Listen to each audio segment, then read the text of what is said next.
নতুন নির্বাচন কমিশন গঠনের পর থেকেই নির্বাচনের হিসাব নিকাশ নিয়ে সরগরম রাজনীতির মাঠ। নতুন ইসি নিয়ে অভিযোগের পর এবার দলীয় চেয়ারপারসনের ভোটে অংশগ্রহণ নিয়ে শঙ্কায় বিএনপি। দলটির মহাসচিবের অভিযোগ, খালেদা জিয়াকে জেলে পুরে নির্বাচন করতে চায় সরকার। তবে আওয়ামী লীগের সাধারণ সম্পাদক ওবায়দুল কাদের বলেছেন, খালেদাকে জেলে রেখে নির্বাচনের কোনো ইচ্ছা নেই তাদের। দুর্নীতির বেশ কয়েকটি মামলা মাথায় নিয়ে আদালতে বিএনপি চেয়ারপারসন বেগম খালেদা জিয়ার হাজিরা দেওয়ার দৃশ্য এখন প্রায় নিয়মিত। তাই রাজনৈতিক মহলে জোর গুঞ্জন, আগামী নির্বাচনের আগেই জেলে যেতে হতে পারে তাকে। এই গুঞ্জনে ঘি ঢাললেন বিএনপির মহাসচিব মির্জা ফখরুল ইসলাম আলমগীর। বুধবার এক অনুষ্ঠানে বলেন, খালেদা জিয়াকে সাজা দিয়ে নির্বাচন করতে চাইছে সরকার। জাতীয় সংসদ নির্বাচনে আমরা যাব কি যাব না, এটা সম্পূর্ণভাবে নির্ভর করবে যে সেই সময় কোন ধরনের সরকার থাকছে, নির্বাচন কমিশনের কি ভূমিকা থাকছে, তার উপরে নির্ভর করে। এটা হচ্ছে আমাদের অভিজ্ঞতা থেকে পাওয়া যে বিষয়গুলো, সেগুলো থেকে আমরা বলছি।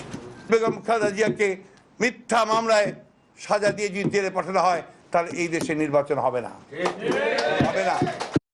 একদিন পর বৃহস্পতিবার বিভিন্ন অনুষ্ঠানে যার জবাব দিয়েছেন ক্ষমতাসীন দলের নেতারা। আওয়ামী লীগের সাধারণ সম্পাদক ওবায়দুল কাদের বলেন, বিএনপি চেয়ারপারসনকে কারাগারে পাঠানোর কোনো ইচ্ছেই নেই সরকারের। বেগম খালেদা জিয়াকে জেলে পাঠানোর কোনো চিন্তা ভাবনা সরকারের নেই। কারাগারে যাবে কি যাবে না সে বিষয়টি দোষী সাব্যস্ত হলে আদালত কাকে কি দণ্ড দিবে এবং কত বছরে জেল দেবে অথবা দণ্ড মওকুফ করবে, সে তো আদালতের বিষয়। আর স্বরাষ্ট্রমন্ত্রী জানান, আইন সবার জন্যই সমান, এটি চলবে নিজস্ব গতিতেই। আইন সবার জন্য সমান, কেউ আইনের বাইরে নয়।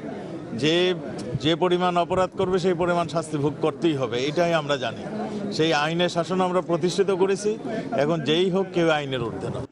এদিকে সচিবালয়ে এক অনুষ্ঠানে বাণিজ্যমন্ত্রী বলেছেন, বিএনপিকে আর আলোচনায় বসার প্রস্তাব দেবে না সরকার। বর্তমান সরকারের অধীনেই নির্বাচনে আসতে হবে দলটিকে। নির্বাচনকালীন সরকার হবে বর্তমান ক্ষমতাসীন দল। এই দলেই অন্তর্বর্তীকালীন সরকার হিসেবে দৈনন্দিন কাজ করে রাষ্ট্র পরিচালনা করবে। যে স্বেচ্ছায় বেগম খালেদা জিয়াকে সংলাপের আমন্ত্রণ জানিয়েছিলেন গণভবনে এসে, যেটা তারা একবার প্রত্যাখ্যান করেছে, সেটা তারা গ্রহণ করবে না। আর আমাদেরও প্রস্তাব দেওয়ার কোনো প্রশ্নই ওঠে না। সুস্মিতা ফেরদৌসী, চ্যানেল 24, ঢাকা।